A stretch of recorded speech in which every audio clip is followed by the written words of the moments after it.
What's up, everyone? Welcome to the Accounting Flow podcast brought to you by Financial Sense. This podcast is dedicated to taking a deep dive into accounting firm workflow and processes.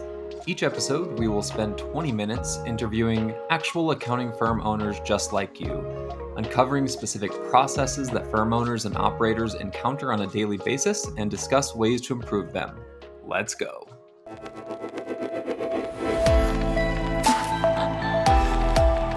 Welcome to another episode of Accounting Flow.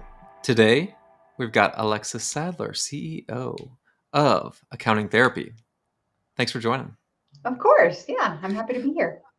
Now, I'm curious, is Accounting Therapy the only thing you're doing right now, or do you have multiple things happening? Because a lot of people we talk to have a lot of things going on.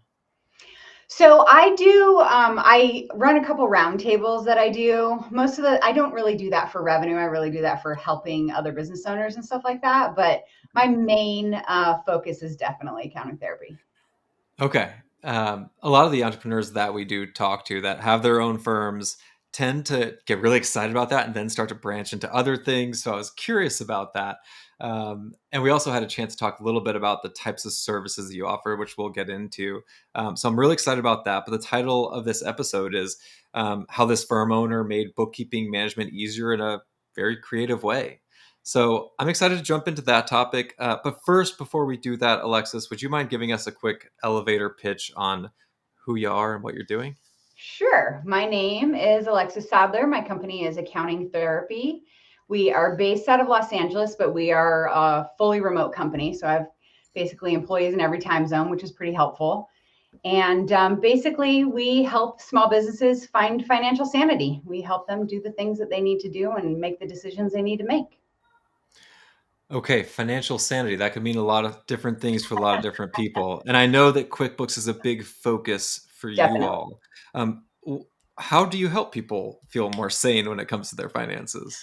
The biggest thing is when business owners are asked questions that they don't even understand the question, let alone being able to provide the answer to who's asking that question. So that's a big part of what we do is help them answer those questions, but also understand those questions. So whether it's running reports for loans or, partnering with somebody and having to determine, values of business or whatever it might be. So we kind of try and educate and create sanity through making them a little bit smarter with their numbers. Okay, so as an example, I received an email from a client today. We're recording in early February for reference that said something to the effect of, hey, I received a request from a vendor for a 1099 and we didn't do that. Come to find out they never responded to our email to help them with that process in December. But is this something I need to do? And that was something that made them maybe a little bit insane when they got that email. And so these are the types of things you're helping clients be aware of, understand. Yeah. Yeah. There's so many acronyms and so many form numbers and things like that. They can't keep up with all that stuff. No, they can't. But you can. I And can. I'm curious as to how you do that. And like how you got into that. How did you become kind of this QuickBooks icon expert go-to for what effectively is therapy for all of us? Well, my mom actually started the business when I was 17 and I joined her. I'm sorry, she started when I was 15 and I joined the business with her when I was 17. So this is really all I know. And I've always loved we used to do a lot of face-to-face and, on site before the pandemic. And just when you walked into that business and they were like, oh my God, my savior's here. Like that's really what kept me here and kept me learning more and getting better and gaining the knowledge I need to, get that happiness from them. That's really what it is. Yeah. And so when you started and you were in office going to the client site, were you operating on desktop at that point in time, Yeah. paper checks, were you instilling process with clients at that point in time? Like how Oh, did that start for you? process started. I took a little sabbatical from mom because how teenagers are, and I ended up working at a bank, and their Uh, processes were so messed up that I didn't know what I was doing. So I worked with management to basically build out the processes of their loan division. And then I was like, this might be good for what mom's doing. So that's when I ended up coming back and That's really what it's always about. I mean, the more processes you have, the better you are, the faster you are, the least expensive it costs you to do whatever that is. So Yeah. that's kind of the way that I've lived it. Interesting. And so what's the typical like target market or demographic or type of company that you work with? Honestly, we don't have a niche. I mean, I Okay. guess we technically have a niche. Our niche really is companies that are dynamic and they really are into technology and they want to kind of allow us to help them. There's a lot of, Hmm. I'm sure you've experienced this. You get in with a business owner and they know all the right things, they just want you to do it. Yeah. But we really want those clients that are willing to take advice and listen to it and implement it and kind of let us lead the way, but have them kind of make the big decisions, if you will. So those are kind of, that's our target market, if you will. Okay, so it's more of a like leadership team or CEO target in terms of how they think about bringing you on board, the type of support that you can offer, and then the willingness to kind of step into how you want to work with them. If absolutely.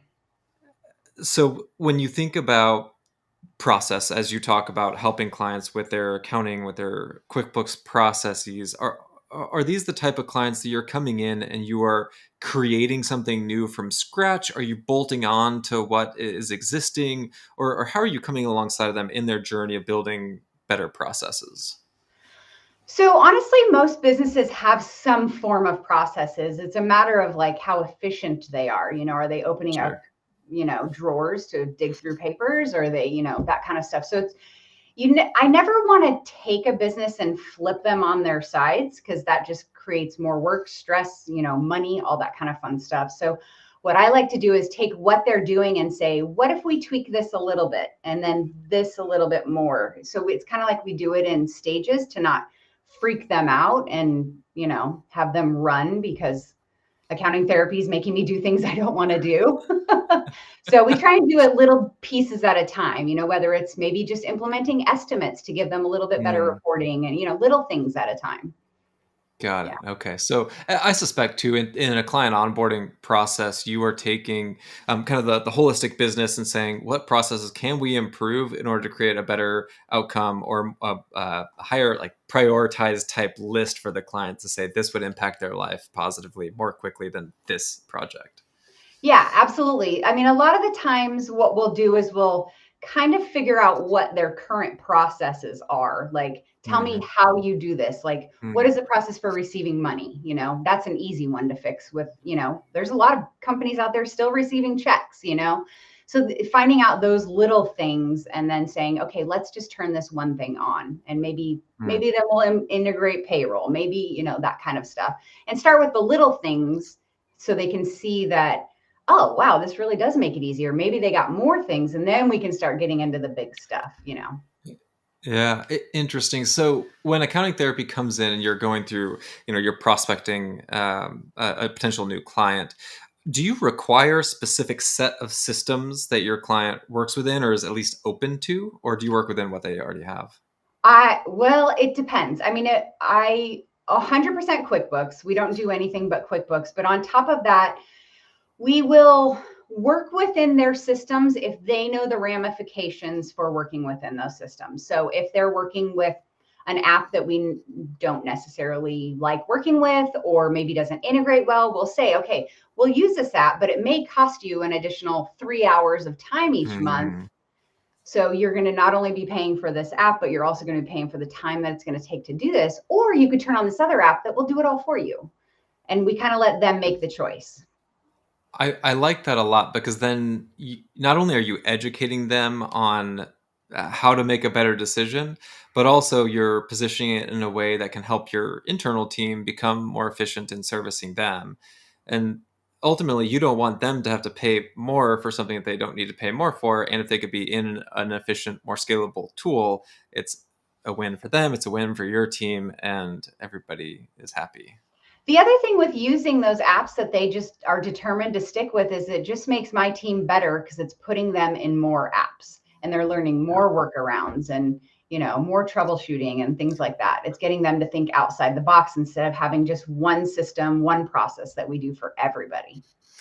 I, So I think it's a really valuable point too, because you could niche down, you could serve the same segment of customer, you could use the same tools, but then ultimately, from what I've seen, teams are generally going to be a little bit less fulfilled in their roles because it's just kind of cookie cutter, Yeah, they're robots. rinse and repeat. Yeah.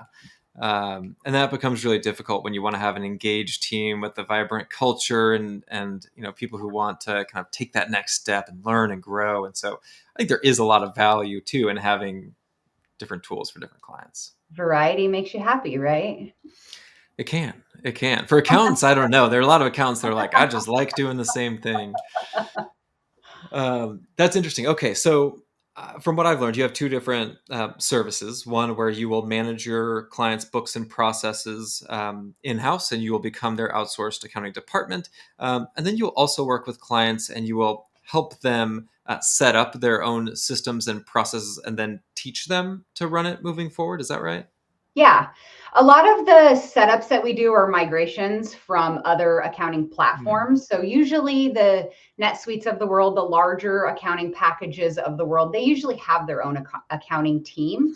So we'll get Right. them converted into QuickBooks, get their, app or softwares set up to kind of be what it was in that other package, and then train the team on, the AP operations, the AR operations, whatever, details they need for that specific industry or business owner desires. Yeah. Yeah. And are they typically coming to you saying, hey, we know that we're going to be switching to this new system, switching to QuickBooks. Yeah. We need help with that. Or Yeah. are you prospecting with them and saying, hey, this is what I would recommend? And then an opportunity comes out of that. We don't usually get a that's not I let me rephrase. We don't usually get a lot of customers that are coming to us saying, "Hey, we have this product that is non-QuickBooks and we want you to help us with it." Most of our people that come to us are, "Hey, we have this product and we want to be on QuickBooks." But we Mm. have had a few people that have called and said, "Hey, do you guys support this product?" And then, once they get to know us and get our vibe and who we are, they almost want to switch to be able to stay with us and how we work and, our Yeah. personality and teams and all that. Yeah, and that's a huge part of it. The therapy, I suspect, it's a layer beyond just the systems that you're using, just the processes. It's the For sure. team. It's how you communicate. It's how you interact with clients. Yeah. Um, Kind of moving on in the therapy side of things. I've heard a lot about creativity and how you've maybe done things differently than other firms.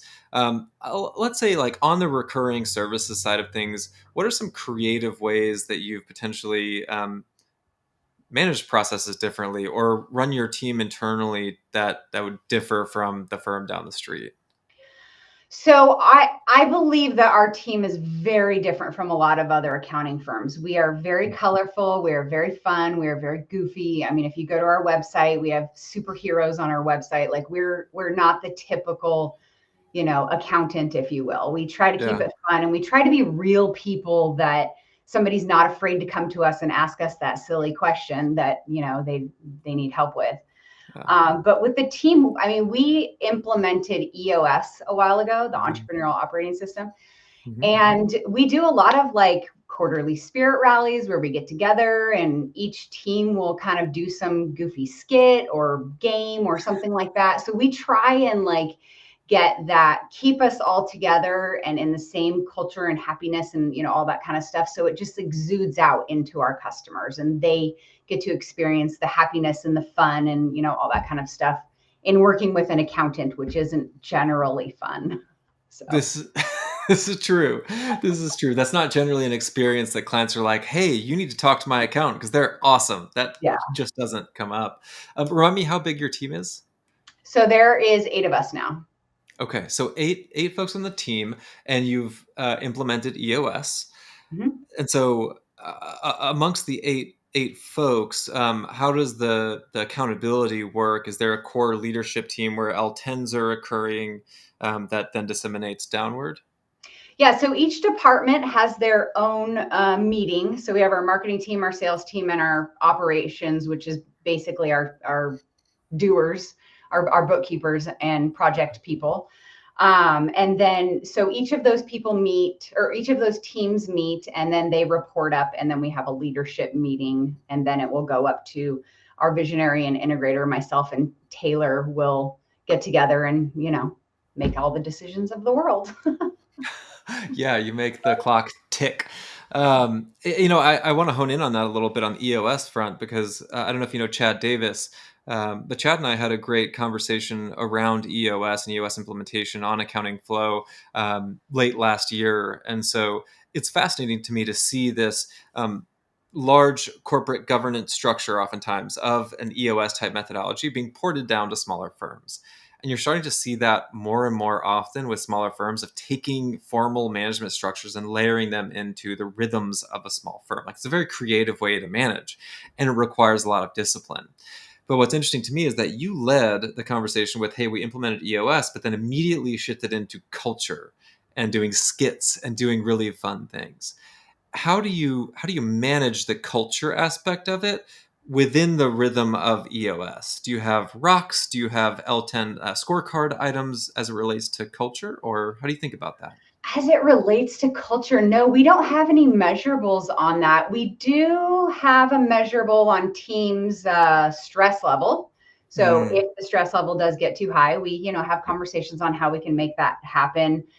But no, we don't have anything necessarily pertaining specifically to the L10 meetings, the measurables, and all that fun stuff regarding culture. But I think EOS really taught us how important culture is, and how creating that, I'm going to use the word family, really does contribute to everybody being on the same page and having the same goal and wanting to support each other. I think that's really where the EOS and the culture connect for me, is that a family goes together. What's that phrase? If you want to go far, go together. If you want to go fast, go alone. Something like that. yeah, Um, yeah. And it's interesting because I feel like there are places for having culture driven rocks and goals and things like that. But because it is, um, a little bit amorphous, it's not a tangible output where you can say, like, oh, culture improved X to Y this quarter because yeah, of these things that we did. It's hard. And yeah, so it it's is. interesting that you kind of led with the parallel of driving culture to things like that, or to the EOS. So when you think about EOS internally, you have different divisions. Does that tie into your weekly, monthly rhythm with clients and client management as well? Um, Not necessarily. We've talked to a couple of clients about EOS and the Mhm. benefits of having those kinds of meetings, having structured meetings instead of just that Monday roundup where people just throw ideas out there and nothing really is accomplished. So we've talked to customers about that kind of stuff. Um, Not really. I mean, we haven't really pushed that.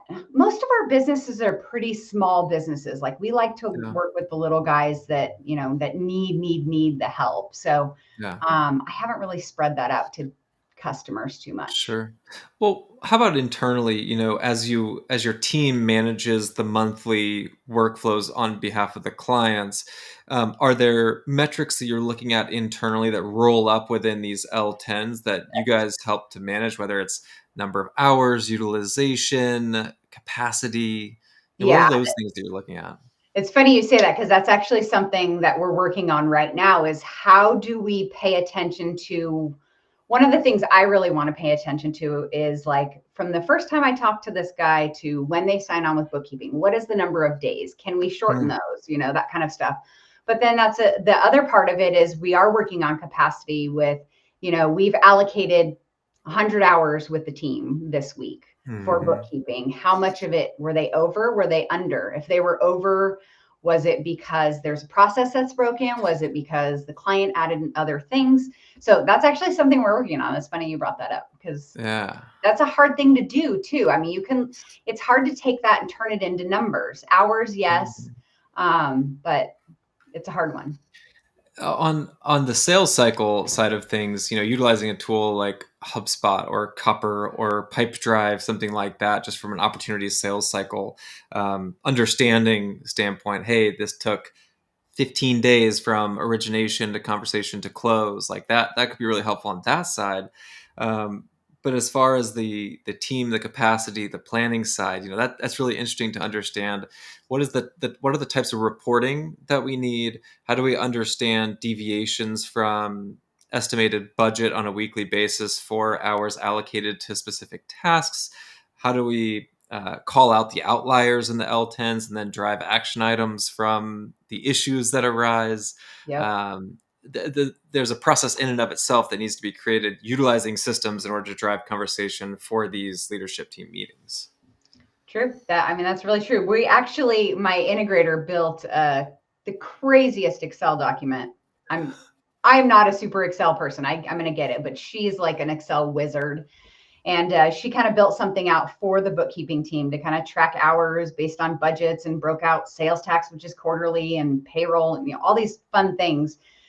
But it's still, it gives us information, but it's not the exact information that we need for capacity. It's like, how do we know when to hire? That's a big one. How do we know when we need more sales?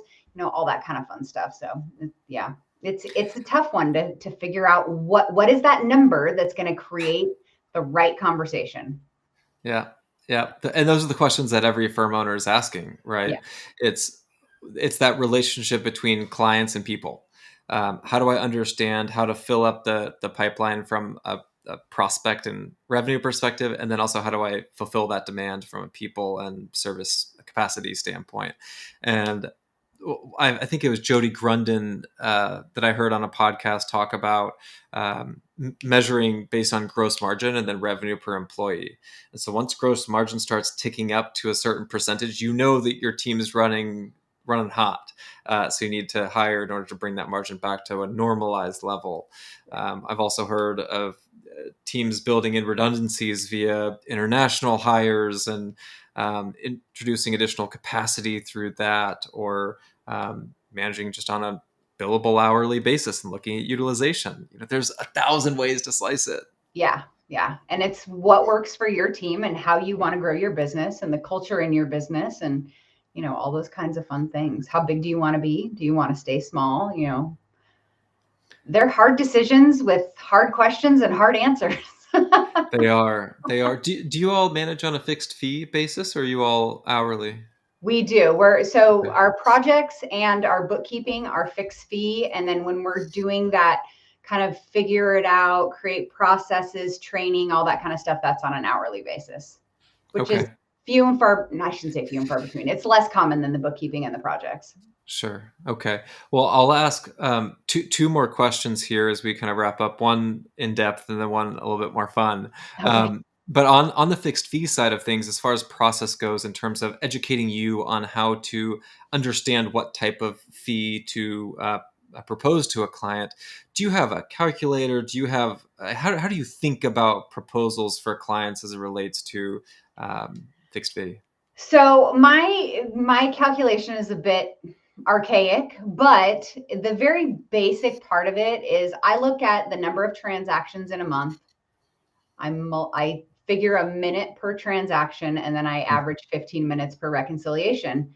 That's my very basic. But then I look at, like, are we doing, any specific journals that require us to get out of apps? Are we doing app support? Are we, are we onboarding and offboarding employees because they have high turnover? Like those kinds of things as well. But my basic is a minute per transaction and 15 minutes per recon.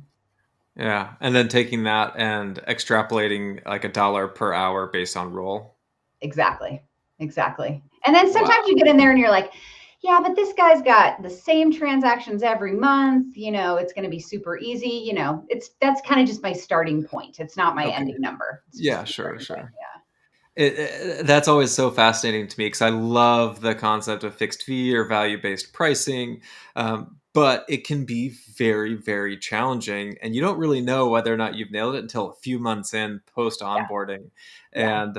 and then at that point you're like, all right, well, I missed the boat on this one. I need to reset, talk to the client, or you could miss it high or low. Yeah, definitely. But it's the data side that then can feed back the hours, the tracking, the understanding of how you're actually operating that'll feed back into getting it better next time. Yeah, we usually do, not usually, we have a process to do the 90-day evaluation, a 6-month evaluation, and then we evaluate every year just on an Mm. anniversary basis. So we are always evaluating that number. I don't want to overcharge anybody. That is, I'm in business to make sure that they can stay in business. So that's kind of the way that I that I operate. Yeah, that's good. That's good. I love it. Good. Well, one more fun question for you, and then I will let you go. But I've seen you on several presentations and webinars and things like that, and you seem to oftentimes be wearing a tie-dye shirt. Um, is there something behind that, or tell me a little bit about the tie-dye in Alexis's life?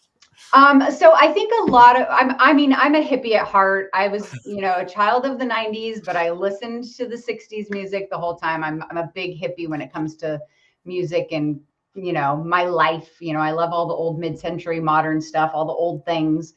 But the other part of the tie-dye is I want to be an approachable accountant.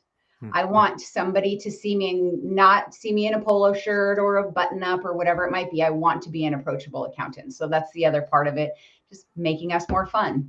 So that's what the I, tie-dye lo- is. I absolutely love it. And I think I've seen you in multiple like QuickBooks shirts and other app partner shirts that are all tie-dyed, and I I have a appreciate whole that. closet full of them. Oh, that's great. That is so good. Well, I'm so glad that you were able to join today. Thank you very much. If people want to find you, where can they find you? They can find me at accountingtherapy.com, and all our socials and all that stuff are right on our homepage. Perfect. Awesome. Well, thanks for joining Accounting Flow today, and we'll talk to you soon. All right, sounds good. For listening in today. If you enjoyed this podcast, to share and write a review. This is going to help other firm owners just like you find our podcast and get insights into how to grow their firm. Stay tuned.